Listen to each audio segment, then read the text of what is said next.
Now, Clay, it does make me wonder whether inevitably we're going to end up with basically two sports leagues. This is talking idiot Ben Shapiro. Whether at some point people are just going to want a sports league that does not allow this sort of stuff to impede the play or get on the field, and people are just going to view that. Getting mad many times over. Because I got to say, like, I've been fairly tolerant of this stuff in terms of watching sports my entire life. There are only a couple of times where I've really turned off the TV. One was, when it came to Sports Illustrated, I was a lifelong subscriber to Sports Illustrated. My parents gave it to me for my bar mitzvah. I had Sports Illustrated subscription for like another 10, 12 years. I used to keep the old issues in a box. I mean, that's how much I enjoyed it. And then when they decided, it's important for us to feature Caitlyn Jenner on the cover, when Bruce Jenner had not been an actual athlete for 3 decades. And all of a sudden I'm reading about transgenderism in Sports Illustrated. I was like, okay, I'm done. I can't do this anymore because this has nothing to do with sports. And I subscribe to a sports magazine. I'm not doing this anymore. You see, Ben Shapiro is the right example of intellect, and yet continually he shows throughout his media career, he falls flat on his face. Let's start from the top.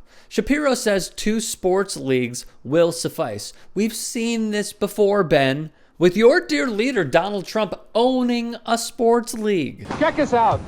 The USFL, where football is still a game. And guess what? He ran it into the ground. Trump's had a solution, however. His solution was, we're going to sue. We're going to sue the NFL for being monopolists. They had asked for $1.2 billion in damages, and the jury said, we're going to give you $1. And in antitrust cases, that's trebled, so that's $3. The NBA absolved the ABA. The XFL went under. Same with the AAF, where they failed to pay their players. What he's saying is conservatives will grab their pitchforks and move to another sports league. Okay, cool. You think a rival can replicate years and years of diehard fandom?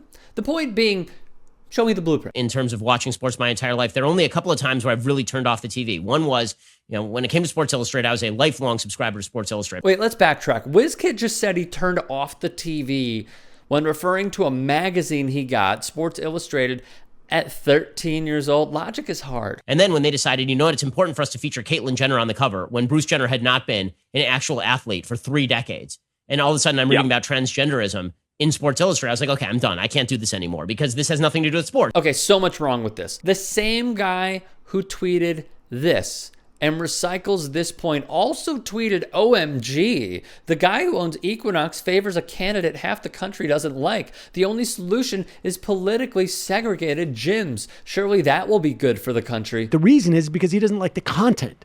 He would never, for instance, say, I'm going to stop my doing business with you in whatever capacity I'm doing business because of a political opinion or action that you have that has nothing to do with my business. Pablo Torre, a fantastic host and writer for ESPN, wrote on Twitter, Ben Shapiro says he had to stop reading SI because it started covering trans issues. I can only hope that the transgender athlete, which I co-wrote, inspired him to GTFO. Attacking the trans community?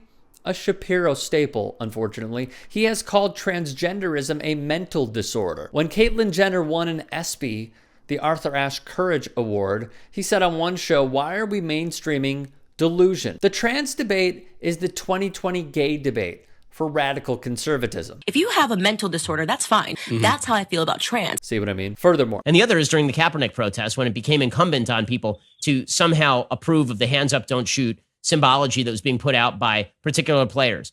Ben nitpicks what is and is not okay, creating a winding road of hypocrisy. Now, the person who has gotten hit the hardest over the last 24 hours is, of course, the New Orleans Saints quarterback, Drew Brees. He's a future Hall of Famer. He's a Super Bowl winner. He said something super bad, super duper bad, that requires atonement. He approves of Drew Brees' comments and mocks the issue. He transformed kneeling into his own argument, calling it dumb. We should expect nothing less for a racist who wrote an opinion piece calling Ferguson a hoax and ran with a bigoted conspiracy theory. He at one point labeled affirmative action racist law. He's never tweeted about police brutality, only used the topic to push his agenda. It's getting to the point where I don't want to watch sports. My place of comfort has been removed from me, and it may not be restored until there are actual sports leagues that remove politics from the sports. Poor Ben, his safe space has been removed. Politics has always been ingrained in sports. He was just never intellectual enough to see it.